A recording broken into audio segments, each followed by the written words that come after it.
ಪ್ರತಿ ಹುಟ್ಟುಹಬ್ಬಕ್ಕೂ ಎಲ್ಲರೂ ಕೇಳ್ತಾರೆ ಏನು ಗಿಫ್ಟ್ ಬೇಕು ಅಂತ. ಆದರೆ ನನಗೆ ಬೇಕಾಗಿರೋ ಗಿಫ್ಟ್ನ ಇಡೀ ಜಗತ್ತಿನಲ್ಲಿ ಯಾರೂ ಕೊಡೋದಕ್ಕೆ ಸಾಧ್ಯನೇ ಇಲ್ಲ.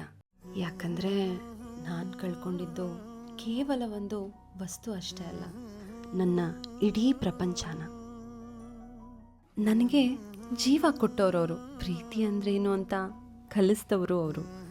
ಇವತ್ತವರು ನನ್ನ ಜೊತೆಲಿಲ್ಲ, ಆದರೆ ಅವರಿಲ್ಲದ ಈ ಜನ್ಮದಿನಕ್ಕೆ ನನಗೆ ಜನ್ಮ ಕೊಟ್ಟವ್ರನ್ನ ನನ್ನ ಜೀವನದಲ್ಲಿ ಕೇವಲ ಒಂದು ನೆನಪಿನ ಭಾವಚಿತ್ರ ಆಗಿ ಅಷ್ಟೇ ಅಲ್ಲ, ಒಂದು ಭಾವನೆಯಾಗಿ ಪ್ರತಿಯೊಂದು ಕ್ಷಣಕ್ಕೂ ಅವ್ರು ನನ್ನ ಜೊತೆಲೇ ಇರಲಿ ಅನ್ನೋದು ನನ್ನ ಮನದಾಳದ ಆಸೆ.